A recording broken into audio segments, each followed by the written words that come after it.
Stepstone presenting Vira, truly independent AI homes, 0% no other charges. போரூருக்கே இது புதுசு at Kattupakkam Porur. Vijay அவர்கள் முதல் முறையாக அரசியல் கட்சி தலைவராக ஆன பிறகு பிரஸ் மீட் கொடுத்திருக்கிறார். முதல்ல அந்த பிரஸ் மீட்டோட டியூரேஷன் என்ன? ஒரு 1.5 நிமிஷம் தான். ஸோ அதனால் இது ஒரு ப்ராப்பரான ஒரு ப்ரெஸ் மீட்டாகவே நம்ம பார்க்க முடியாது. நீங்கள் பேசுகிறது எல்லாரும் கேட்டுட்டு போகணும் அவ்வளோதான்னா வீட்டில் வந்து ஒரு வீடியோ பண்ணி ரிலீஸ் பண்ணாலே போதும். அதுக்கு ப்ரெஸ்ஸை சந்திக்கணும்னு அவசியம் இல்லை, ப்ரெஸ் மீட் ஆர்கனைஸ் பண்ணணும்லாம் அவசியமே கிடையாது. இப்போ விஜய் அவர்களோட ரசிகர்கள் வந்து விஜய் அப்படின்ற ஒரு இண்டிவிஜுவலை பார்த்து அவர்கிட்ட வந்தவங்க, அவரோட சினிமாவை பார்த்து வந்தவங்க, என்டர்டெயின்மெண்ட்டை பார்த்து ரசித்து அவங்க இங்கே வந்தவங்க. ஸோ அவங்கக்கிட்ட நீங்கள் பொலிட்டிக்ஸை கற்றுக் கொடுக்க முடியாது. விஜயை பார்க்குறதா என்னோட ஒரே இலக்காக இருந்ததுன்னா அப்போ நான் என்ன பண்ணுவேன்? கார் மேலே ஏறுவேன், மரத்து மேலே ஏறுவேன், இந்த விஷயங்கள்லாம் நான் பண்ணுவேன். ஸோ உங்களுக்கு அரசியல் இலக்கு தொண்டர்களுக்கும் இருக்கணும். விஜய் வந்து இழுப்பதற்கு பயங்கரமாக முயற்சி பண்ணுறாங்க பாஜகவும் அதிமுக. என்டிகே கிட்ட அவங்க ஃபர்ஸ்ட் பேச்சுவார்த்தை நடத்துறாங்க, அது எதிர்பார்த்த மாதிரி சரியா நடக்கல. இப்போ அடுத்தது அவங்க வேற வழி இல்லை. ஸோ இப்போ டிவிகே கிட்டையும் அவங்க பேச்சுவார்த்தை நடத்த பார்க்குறாங்க. ஸோ இன்னைக்கு கோவன் அவர்கள் விஜய்கிட்ட போய் சித்தாந்தம் உங்களுக்கு எங்கே இருக்குன்னு கேட்டால் அவங்க என்ன கேட்பாங்க? உங்களுக்கு என்ன சித்தாந்தம் இருக்குன்னு கேட்பாங்க. கருத்தியல் ரீதியாக நீங்கள் மோதல் ஈடுபட்டீங்கன்னா அவன் திருப்பி உங்கள்கிட்ட அதே கேள்வி கேட்பான், உங்களுக்கு பதில் சொல்கிறதுக்கு ஒன்றும் இருக்காது. ஸோ அப்போ நீங்கள் என்ன பண்ணுறீங்க? 2 ஸ்டெப் கீழே இறங்குறீங்க, கீழே இறங்கி சாக்கடைக்குள்ளே இறங்கிடுறீங்க, இறங்கி பர்சனலாக அட்டாக் பண்ண ஆரம்பிக்கிறீங்க.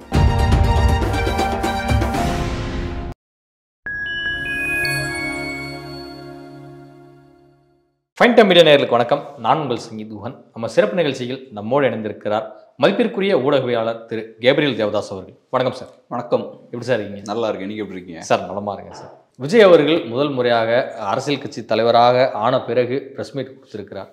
அதில் என்ன சொல்லியிருக்கிறாருன்னா, தன்னுடைய கட்சி தொண்டர்களுக்கு அட்வைஸ் பண்ணியிருக்காரு. நான் மதுரைக்கு போகிறேன், ஷூட்டிங் விஷயமா கொடைக்கானல் வரைக்கும் போகிறேன், யாரும் தொந்தரவு பண்ண வேணாம், இது கட்சி நிகழ்ச்சி கிடையாது, நான் வேலைக்காக போகிறேன், நீங்கள் உங்கள் 2 வீலர் எடுத்துகிட்டு பின்னாடியே ஃபாலோ பண்ணி வராதங்க, எல்லாம் வீட்டுக்கு போங்க அப்படிங்கிறது குறிப்பிட்டிருக்காரு. ஆனால் அதையும் மீறி மதுரையில் வந்து விமான நிலையத்தில் பயங்கரமான அந்த கூட்டம், இந்த க்ரௌடு, இந்த அட்ராசிட்டிஸ் எல்லாமே வந்து பார்த்தோம். அப்போ விஜய்யுடைய சொல்லை வந்து தொண்டர்கள் மதிக்கலன்னு காட்டுதான் இந்த விஷயங்கள். முதல்ல இந்த ப்ரெஸ் மீட்டோட டியூரேஷன் என்ன? ஒரு 1.5 நிமிஷம் தான். ஸோ அதனால் இது ஒரு ப்ராப்பரான ஒரு ப்ரெஸ் மீட்டாகவே நம்ம பார்க்க முடியாது. ஒரு ப்ரெஸ் மீட்னா நம்ம என்ன எதிர்பார்ப்போம்? ஒரு தலைவர் வந்து ஒரு ப்ரெஸ் சந்திக்கிறாருன்னா அதான பர்பஸே. இல்லை நீங்கள் பத்திரிகையாளர் சந்திச்சிங்கன்னா அவங்க கேள்வி கேட்பாங்க, அதுக்கு நீங்கள் பதில் சொல்லணும், இந்த விஷயங்கள்லாம் பண்ணணும். அது பேர் தான் ப்ரெஸ் மீட். ஒரு ரிப்போர்ட்டர் கூட நல்ல இன்ட்ராக்ஷன். ஆமாம், அதெல்லாம் இல்லைன்னா நீங்கள் வீட்டில் உட்காந்து ஒரு சின்ன ஒரு வீடியோ பண்ணி ரிலீஸ் பண்ணிடலாம்ல. நீங்கள் பேசுகிறது எல்லாரும் கேட்டுட்டு போகணும் அவ்வளோதான்னா வீட்டில் உட்காந்து ஒரு வீடியோ பண்ணி ரிலீஸ் பண்ணாலே போதும். அதுக்கு ப்ரெஸ்ஸை சந்திக்கணும்னு அவசியம் இல்லை, ப்ரெஸ் மீட் ஆர்கனைஸ் பண்ணணும்லாம் அவசியமே கிடையாது. அது ஒன்று. ரெண்டாவது, நீங்கள் சொன்னது போல் கட்சி தொண்டர்களுக்கு அவர் அட்வைஸ் பண்ணுறாரு, தயவுசெய்து இந்த மாதிரி டிசிப்ளின்டாக இருங்க, கரெக்டாக மெயின்டைன் பண்ணுங்கன்ற விஷயங்கள்லாம் அவர் பேசுகிறார். ஏன்னா இப்போ ஆஃப் லேட் அது ஒரு பெரிய சிக்கல் அமையுது டிவிகேவுக்கு.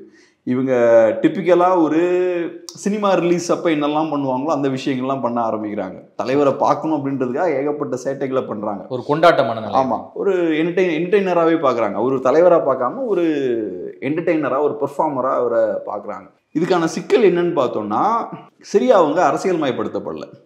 நீங்கள் எல்லாரையுமே பொலிட்டிசைஸ் பண்ணிட முடியாது. சிலவங்களுக்கு பொலிட்டிக்ஸ் சரியாக ஃபிட் ஆகும். இப்போ உங்களை எடுத்துக்கிறோம், இல்லை என்ன எடுத்துப்போம், நமக்கு அரசியல் தான் பிடிக்கும்னு வச்சுப்போம். நம்ம ஏன்னா மீடியா இந்த சைடில் இருக்கும். இப்போ நம்மகிட்ட நீங்கள் சயின்ஸையோ ஃபிசிக்ஸையோ நீங்கள் நமக்கு சொல்லிக் கொடுக்க முடியாது.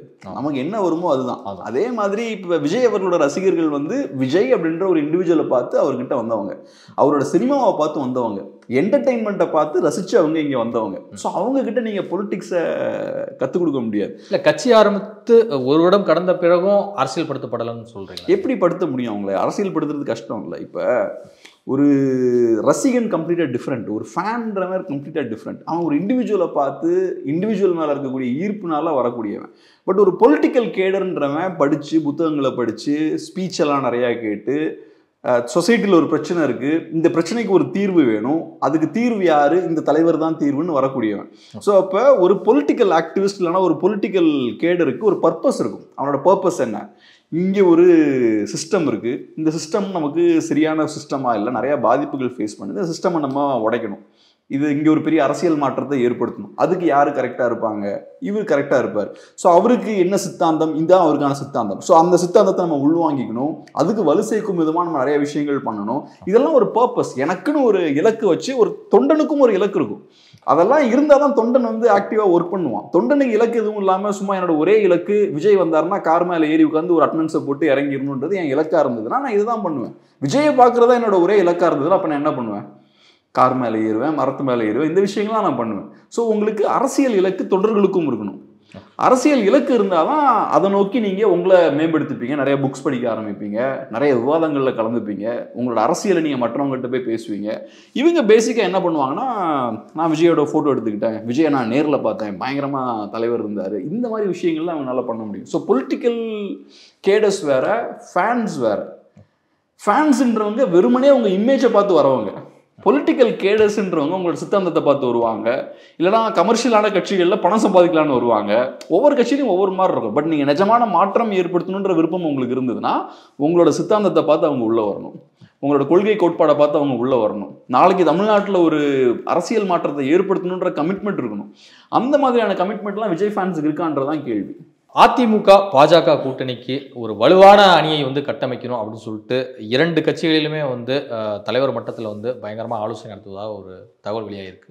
அது மட்டும் இல்லாமல் புதிதாக வந்திருக்கக்கூடிய தமிழக வெற்றி கழகத்தை எப்படியாவது நம்ம அணிக்குள்ளே வந்து கொண்டு வந்துடணும், ஒரு வலுவான கூட்டணியை கட்டமைத்து 2026 தேர்தலை எதிர்கொள்ளணும் அப்படிங்கிற ரீதியில் மோடியும் அமித்ஷாவும் ஒரு பிளான் பண்ணியிருப்பதாக ஒரு தகவல். ஸோ இதை நம்ம பார்க்கும்போது விஜயை வந்து இழுப்பதற்கு பயங்கரமாக முயற்சி பண்ணுறாங்களாம் பாஜகவும் அதிமுக. அதான் இது நடக்கிற விஷயங்கள்லாம் வச்சு பார்க்கும்போது நேச்சுரலாக என்ன நடக்கணுமோ அதுதான் நடக்குது. ஃபஸ்ட்டு அதிமுகவும் பாஜகவும் தனியாக இருக்காங்க, டிவிகே என்டிகே தனியாக இருக்காங்க. அப்படி இருக்கும்போது ஆன்டி டிஎம்கே ஓட்ஸ் எல்லாமே 4 பக்கமாக ஸ்பிளிட் ஆகிருக்கு. அப்புறம் பாஜகவும் அதிமுகவும் ஒரு அண்டர்ஸ்டாண்டிங் வராங்க, நம்ம ஆன்டி டிஎம்கே ஓட்ஸ்லாம் கன்சாலிடேட் பண்ணணும். அதுக்கப்புறம் ஓரளவு கன்சாலிடேட் ஆகுது, பாஜகவும் அதிமுகவும் அலைன்ஸை வந்து சீல் பண்ணுறாங்க.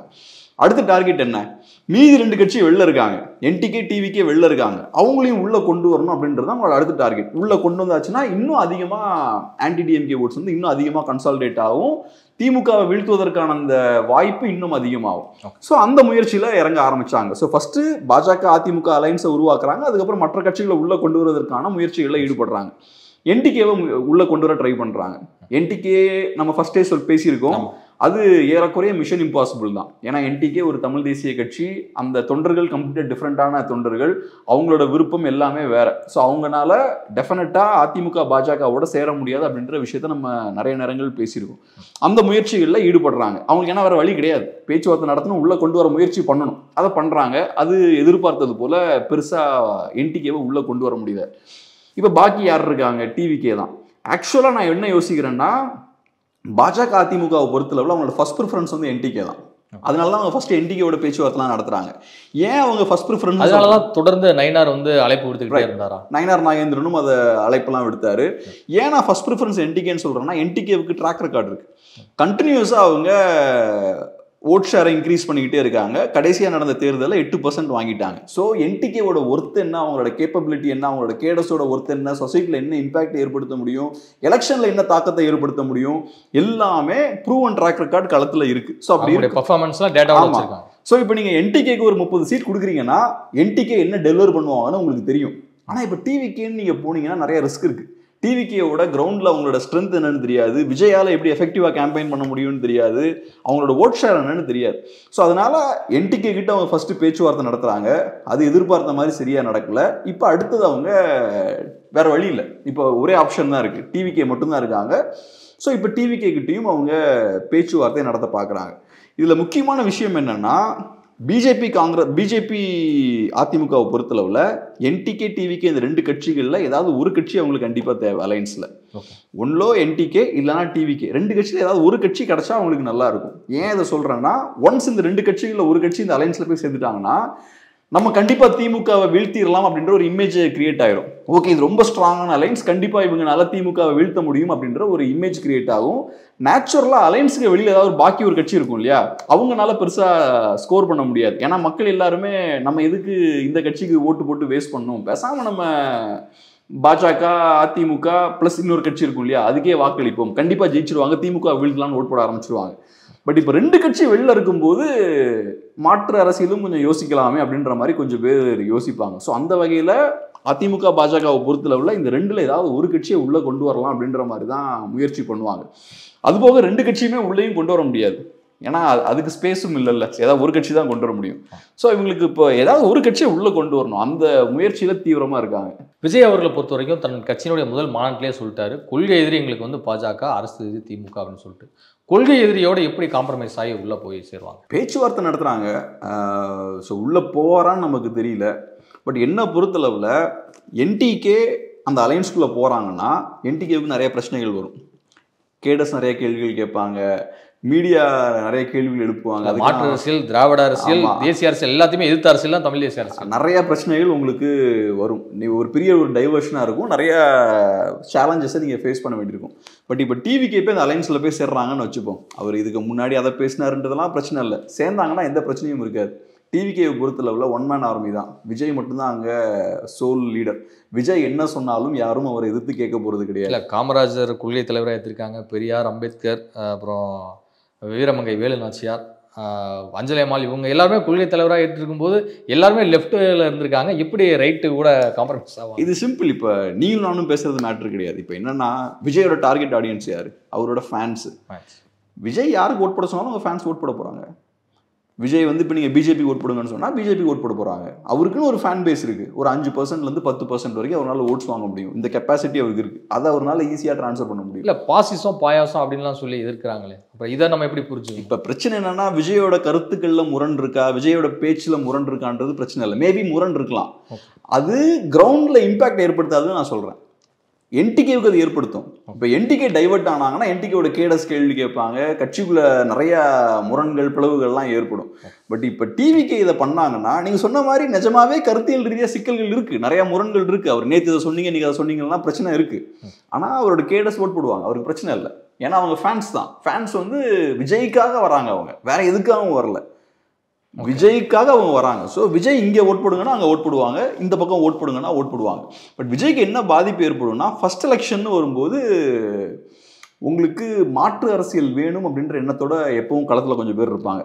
அவங்க உங்களுக்கு அதிகமாக ஓட் போடுவாங்க ஃபர்ஸ்ட் எலெக்ஷனுக்கு தனியாக கண்டெஸ்ட் பண்ணும்போது. பட் நீங்கள் பாஜக அதிமுகவோட போய் சேர்ந்துட்டீங்கன்னா அந்த ஓட்ஸ் உங்களுக்கு வராது. அது டிவிக்கு நியூட்ரல் வாக்குகள்லாம் போகாது. ஆமாம், அந்த மாற்று வேணும்னு நினைக்கிறவனோட வாக்கு உங்களுக்கு வராது. ஸோ அது ஒரு இழப்பு. ரெண்டாவது, நீங்கள் ஜஸ்ட் அதர் பார்ட்டின்னு ஃபர்ஸ்ட் எலெக்ஷன்லேயே எஸ்டாப்ளிஷ் ஆகிடுவீங்க. நாங்கள் மாற்று அரசியலுக்கான கட்சி இல்லை, நாங்களும் எப்படி ஹிஸ்டாரிக்கலாக திமுக அதிமுகவோட நிறைய கட்சிகள் கூட்டணி வச்சு காணாம போனாங்க இல்லையா, அந்த மாதிரி நாங்களும் இன்னொரு கட்சி தான் அப்படின்ற ஒரு இமேஜும் வந்துடும். ஸோ உங்களுக்கு இப்போ 30 சீட் கொடுப்பாங்க, அதான் உங்களுக்கு லிமிட், அதை தாண்டி நீங்கள் வளர முடியாது, மாற்றலாம் எதுவும் கிடையாது அப்படின்ற ஒரு இமேஜும் செட் ஆயிரும். அப்புறம் இன்னொரு முக்கியமான டேமேஜ் டிவிகேக்கு என்ன ஏற்படும்னா, விஜய் ஒரு இபிஎஸ் அவர்களோட ஜூனியர் பார்ட்னராக ஃபிக்ஸ் ஆயிடுவார்.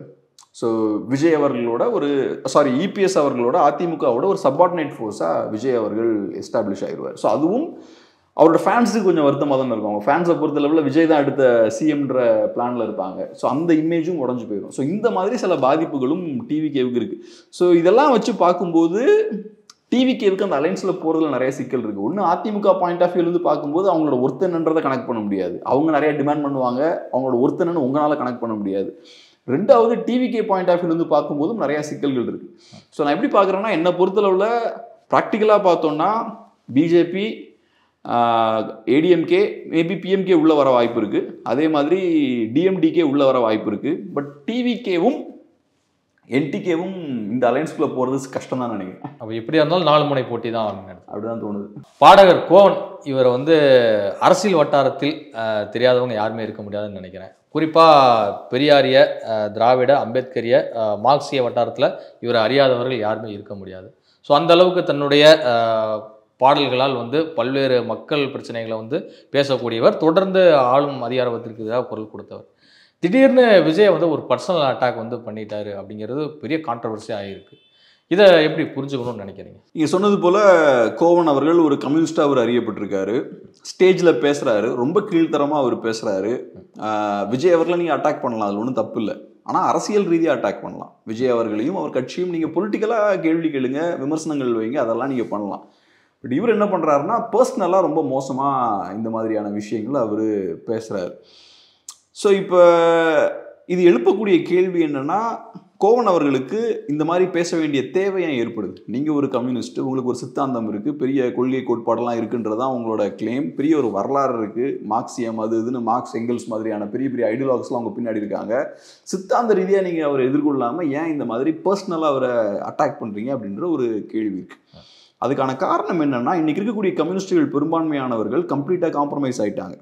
ஸோ இன்றைக்கி கோவன் அவர்கள் விஜய்கிட்ட போய் சித்தாந்தம் உங்களுக்கு எங்கே இருக்குன்னு கேட்டால் அவங்க என்ன கேட்பாங்க? உங்களுக்கு என்ன சித்தாந்தம் இருக்குன்னு கேட்பாங்க. நீங்கள் இப்போ என்ன பண்ணிருக்கீங்கன்னு கேட்பாங்க. உட்காந்து இன்றைக்கி ஆளும் கட்சிக்கு நீங்கள் துதி பாடிட்டு இருக்கீங்க. இதுதான் உங்கள் சித்தாந்தமா? இதுதான் உங்கள் கோட்பாடா? நீங்கள் என்ன பண்ணணும்? முதலாளித்துவ கட்சிகளுக்கு எதிராக சண்டை போடணும். இப்படி காம்ப்ரமைஸாக இருக்கக்கூடாது. ஸோ அதனால் அவரால் சித்தாந்த ரீதியாக அவரால் எதுவும் பேச முடியாது. அதே மாதிரி இப்போ விஜய் அவர்களை நீங்கள் அவங்க கட்சியில் இருக்கக்கூடிய பிரச்சனைகளையும் நீங்கள் பெருசாக பேச முடியாது. இப்போ விஜய் அவர்கள் அரசியலே பண்ண மாட்டேங்கிறாரு, வீட்டுக்குள்ளேயே உட்காந்துருக்காரு, ஆஃபீஸ்லேயே இருக்காரு, வெளியில் மக்களோட அரசியல் பண்ண மாட்டேங்கிறாரு அப்படின்ற விஷயத்தையும் நீங்கள் பேச முடியாது. அவங்க என்ன கேட்பாங்க? நீங்கள் என்ன பண்ணுறீங்கன்னு கேட்பாங்க. 4 வருஷமாக நீங்கள் என்ன பண்ணீங்க?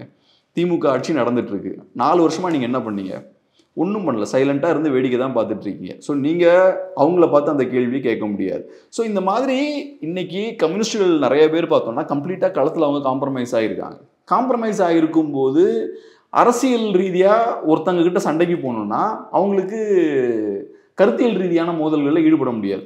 கருத்தியல் ரீதியாக நீங்கள் மோதல் ஈடுபட்டீங்கன்னா அவன் திருப்பி உங்கள்கிட்ட அதே கேள்வி கேட்பான், உங்களுக்கு பதில் சொல்கிறதுக்கு ஒன்றும் இருக்காது. ஸோ அப்போ நீங்கள் என்ன பண்ணுறீங்க? 2 ஸ்டெப் கீழே இறங்குறீங்க. கீழே இறங்கி சாக்கடைக்குள்ளே இறங்கிடுறீங்க. இறங்கி பர்சனலாக அட்டாக் பண்ண ஆரம்பிக்கிறீங்க. ஸோ உங்கள் கையில் இருக்கக்கூடிய ஒரே ஆயுதம் இதுதான். இந்த ஒரு ஆயுதத்தை மட்டும்தான் நீங்கள் பயன்படுத்த முடியும். அந்த ஆயுதத்தை கேவலம் அசிங்கமே படாமல், கூச்சநாச்சமே இல்லாமல் அந்த ஆயுதத்தை நீங்கள் பயன்படுத்துகிறீங்க. ஸோ இது ஒரு வருத்தம் அளிக்கக்கூடிய ஒரு விஷயம்தான். ஒரு காலத்தில் கம்யூனிஸ்டுகள் எவ்வளோ பவர்ஃபுல்லாக இந்தியாவில் இருந்தாங்க, தமிழ்நாட்டில் இருந்தாங்க, எவ்வளோ காரியங்கள் பண்ணியிருக்காங்க. இல்லை, மக்களுக்காக முதலில் குரல் கொடுக்கக்கூடியவங்க அப்படின்னா எந்த போராட்டமாக தான் முதல் இடத்துல அங்கே கம்யூனிஸ்ட் தான் இருந்திருக்காங்க. ஆமாம், இன்னைக்கு சித்தாந்தம் கொள்கையெல்லாம் ஓரமாக தூக்கி போட்டு இந்த மாதிரி கேவலமாக கீழ்த்தரமான கமெண்ட்ஸ் எல்லாம் அவர் பேசுகிறார், மேடையில் உட்காந்துட்டு பேசுகிறார். ஸோ இது அவங்களோட அந்த டீக்ரடேஷனை காட்டுது, வீழ்ச்சியை தான் காட்டுதுன்னு பார்க்குறேன். இப்போ கோவன் அவர்களை பாராட்டிய பலருமே பார்த்தீங்கன்னா இப்போது இவர் தான் அப்படி பேசுகிறாரா அப்படிங்கிற ரீதியெலாம் நிறைய ரைட்டப்லாம் எழுதுறத சோஷியல் மீடியாவில் பார்க்குறோம். ஸோ அப்படி பார்க்கும்போது என்ன நிர்பந்தம் அவங்களுக்கு? அதான் நான் சொன்ன மாதிரி அவங்களுக்கு கம்ப்ளீட்டாக காம்ப்ரமைஸ் ஆகிட்டாங்க. அவங்களுக்கு ஐடியாலஜி இல்லை, எதுவும் இல்லை. ஸோ அதனால் மற்றவங்கள கருத்தியல் ரீதியாக எதிர்கொள்ள முடியாது அப்படின்ற ஒரு சூழல் ஏற்படுது. அதனால் பர்சனல் அட்டாக்ஸில் ஈடுபடுறாங்க. இப்போ நம்ம புரிஞ்சுக்க வேண்டிய ஒரு விஷயம் என்னென்னா, கம்யூனிசம் அப்படின்ற சித்தாந்தமே அரசுக்கு எதிரான ஒரு சித்தாந்தம், கவர்மெண்ட்டுக்கு எதிரான ஒரு சித்தாந்தம் தான். இருக்கக்கூடிய முதலாளித்துவ அரசை வீழ்த்தி ஒரு கம்யூனிச சோசியலிச கொண்டு வரதான் அவங்களோட பிளான். அதான் அந்த ஐடியாலஜி. ஸோ அரசுக்கு எதிரான ஒரு சித்தாந்தம், ஸ்டேட்டுக்கு எதிரான ஒரு சித்தாந்தம். அப்படி இருக்கும்போது ஒரு கம்யூனிஸ்ட் அப்படின்றவன் என்ன பண்ணணும்னா, ஸ்டேட்டுக்கு எதிராக செயல்படுறது, ஸ்டேட் அரசு ஏதாவது தவறு பண்ணும்போது அதை சுட்டி காட்டுறது, மக்களை திரட்டுறது, இதுதான் ஒரு கம்யூனிஸ்டோட வேலை. பட் இங்கே இருக்கக்கூடிய கம்யூனிஸ்டுகள் பெரும்பான்மையானவர்கள் பார்த்தோம்னா அரசோட அவ்வளோ க்ளோஸாக இருக்காங்க. அவங்க சுற்றி இருக்கவன் எவனாவது அரசை விமர்சிச்சா இவங்க டென்ஷன் ஆகிறாங்க. அது எப்படா நீ கவர்மெண்ட் நீ கிரிட்டிசைஸ் பண்ணுவேன்னு வராங்க, அந்த அளவுக்கு வராங்க. இப்போ எனக்கு பர்சனலாக நான் கம்யூனிசம் ஏற்றுக்க மாட்டேன். என்னை பொறுத்தளவில் கம்யூனிசம்ன்றது ப்ராக்டிக்கலான ஒரு பொலிட்டிக்கல் ஐடியாலஜி கிடையாது. பெரிய ரிலவன்ஸ் ஒன்றும் இன்றைக்கி இருக்கிற சொசைட்டிக்கு பெரிய தேவை ஒன்றும் அந்த ஐடியாலஜி கிடையாது. பட் இருந்தாலும் ஒரு கம்யூனிஸ்ட் எப்படி பிஹேவ் பண்ணணும்னா, அவன் கவர்மெண்ட்டை சேலஞ்சு பண்ணணும், அதான் அவனோட வேலை. அப்படி இருக்கும்போது நீங்கள் கவர்மெண்ட்டை சேலஞ்ச் பண்ணணும்னா நீங்கள் நிறைய தியாகங்கள் எல்லாம் பண்ண வேண்டியிருக்கும். நீங்கள் பெரிய பிஸ்னஸ்லாம் பண்ண முடியாது, சாதாரண லைஃப் ஸ்டைல் தான் நீங்கள் லீட் பண்ணணும். அதான் பொதுவாக அந்த விடுதலை படத்துலலாம் காட்டின மாதிரி கம்யூனிஸ்டுகள் ரொம்ப கஷ்டப்பட்டு எடுத்து தான் இயக்கங்களை பில்ட் பண்ணுவாங்க. நீங்கள் முதலாளிகளுக்கு வேலை பார்த்தீங்கன்னா நிறைய பணம் எங்கேருந்தோ ஒரு ஜாலியாக நீங்கள் கட்சியை பில்ட் பண்ணலாம். பட் நீங்கள் அரசுக்கு எதிராக செயல்படும் போது, முதலாளித்துவத்துக்கு எதிராக செயல்படும் போது மக்கள் மட்டும்தான், சாதாரண தொழிலாளர்கள் தான் அவங்க சப்போர்ட் பண்ணுவாங்க. உங்கள்கிட்ட பெரிய ஆடம்பரம்லாம் இருக்காது. ஸோ இந்த மாதிரி கஷ்டப்பட்டு நீங்கள் ஸ்டேட்டை சேலஞ்ச் பண்ணணும், அரசை நீங்கள் சேலஞ்ச் பண்ணணும். பட் நம்ம ஊர் கம்யூனிஸ்டுகள், நம்ம ஊருன்னு இந்தியா முழுக்க மற்ற நாடுகளையும் இப்படி தான் இருக்காங்க. இப்போ இவங்க மோஸ்ட்லி பார்த்தோம்னா ஐடியாஸ்லாம் ஃபுல்லாக காம்ப்ரமைஸ் ஆயாச்சு. இன்றைக்கி இவங்க எல்லாமே அரசோட ஒரு எக்ஸ்டென்ஷனாக மாறிட்டாங்க. நிறைய நேரங்களில் அரசோட மவுத் பீஸாக மாறிட்டாங்க. சில நேரங்களில் நீங்கள் டிவிலாம் நோட் பண்ணிங்கன்னா ப்ரைம் டைம் டிபேட்ஸ்லாம் முக்கியமான இஷ்யூஸ்லாம் வரும்போது திமுககாரங்க பெருசாக டிஃபெண்ட் பண்ண மாட்டாங்க கவர்மெண்ட்டை, நம்ம ஆளுங்க தான் வந்து டிஃபெண்ட் பண்ணிகிட்டு இருப்பாங்க. அதெல்லாம் பார்க்கும்போது உங்கள் வேலை என்ன, ஆனால் நீங்கள் என்ன செஞ்சிட்ருக்கீங்க, ஸோ அதை நம்ம தான் புரிஞ்சுக்கணும். அது சிவான் முதற்கட்டமாக வேட்பாளர்கள்லாம் அறிவிச்சிட்டாரு. அடுத்த கட்டமாக வந்து பார்த்தீங்கன்னா பல பகுதிகளுக்கு சுற்றுப்பயணமும் மேற்கொள்கிறாரு. என்டிகேவோட அடுத்த மூவ் தான் எலெக்ஷன் ஸ்ட்ராட்டஜியில். என்டிகேவை பொறுத்தளவில் இது ரொம்ப முக்கியமான ஒரு எலெக்ஷன். ஏன்னா ஒவ்வொரு தேர்தலையுமே அவங்களோட ஓட் ஷேர் இன்க்ரீஸ் ஆகிக்கிட்டே இருக்குது. 1, 3, 6 அப்புறம் 8ன்னு வந்திருக்கு. அதனால இந்த எலெக்ஷன்லையும் அந்த ட்ரெண்ட் அவங்க மெயின்டைன் பண்ணணும். 8 எம்எல்ஏ கவுண்ட்டை தொடங்கணும் அப்படிங்கிற இலக்கில் இருக்காங்க. எம்எல்ஏ கவுண்ட்டை தொடராங்களோ இல்லையோ அந்த 8 9 ஆகணும், இல்லைனா 10 ஆகணும். இல்லை அந்த 8 7 ஆச்சுன்னா அப்புறம் சுற்றி இருக்கிற எல்லாரும் ஒன்று சேர்ந்துருவாங்க. ஒன்று சேர்ந்து நாங்கள் அப்போவே சொன்னோம்ல, என்டிகே ஒரு பாயிண்ட் வரைக்கும் தான் வளரும், அதுக்கு மேலே வளராது, ஒரு புள்ளி வரைக்கும் வளருவாங்க, அதுக்கப்புறம் விழுந்துருவாங்க அப்படின்ற நாங்கள் சொன்னது நடந்துருச்சு பார்த்தீங்களா அப்படின்னு பேச ஆரம்பிச்சிருவாங்க. ஸோ என்டிகேவை பொறுத்தளவில் குறைந்தது அவங்க 8க்கு மேலே அவங்க வாக்குகளை வாங்கணும், 8% மேலே வாங்கணும். அதுபோக நீங்கள் சொன்னது மாதிரி சில எம்எல்ஏ சீட்ஸையும் அவங்க ஜெயிக்கிறாங்கன்னா அது பெரிய விஷயம்தான். என்னை பொறுத்தளவில் என்டிகேவுக்கு அந்த ஸ்ட்ரென்த் இருக்குது. என்டிகே நினச்சாங்கன்னா சில குறிப்பிட்ட சீட்ஸை ஃபோக்கஸ் பண்ணி அவங்களோட ஃபுல் ஸ்ட்ரென்த் அங்கே போட்டு ஜெயிக்கலாம். சில வெற்றி வாய்ப்புள்ள தொகுதிகளில் இப்போ சில இடங்களில் அவங்க 20% மேலே ஓட்ஸ் வச்சுருப்பாங்க இல்லையா, அதெல்லாம் நீங்கள் ஃபுல் ஸ்ட்ரென்த்தை யூஸ் பண்ணி அங்கே ஒர்க் பண்ணலாம். ஏன்னா என்டிகேவுக்கு பரவாயில்ல, எல்லா இடத்துலையும் ஆட்கள் இருப்பாங்க. சில இடங்களும் நீங்கள் ஃபோக்கஸ் பண்ணி ஒர்க் பண்ணிங்கன்னா சீட்ஸாக கன்வெர்ட் ஆகிறதுக்கு வாய்ப்பு இருக்குது. பட் நமக்கு தெரியல அவங்களோட ப்ரையாரிட்டி என்னன்னு தெரில. சீட்ஸ் ஜெயிக்கணுன்றதுக்காக அந்த மாதிரி போவாங்களா, அவங்க ப்ரையாரிட்டி என்னன்னு தெரில. பட் என்டிகேவுக்கு அந்த ஸ்ட்ரென்த் இருக்குது. பட் நான் எப்படி பார்க்குறேன்னா, இந்த எலெக்ஷனில் ஓட் பர்சன்டேஜை நீங்கள் குறைந்தபட்சம் ஹோல்டு பண்ணணும், 8ஆவது ஹோல்டு பண்ணும், அதிகபட்சம் கொஞ்சம் வாங்கினீங்கன்னா பெட்டர். ஏன்னா இந்த எலெக்ஷன் வந்து அதிக போட்டி இருக்கக்கூடிய ஒரு எலெக்ஷன்.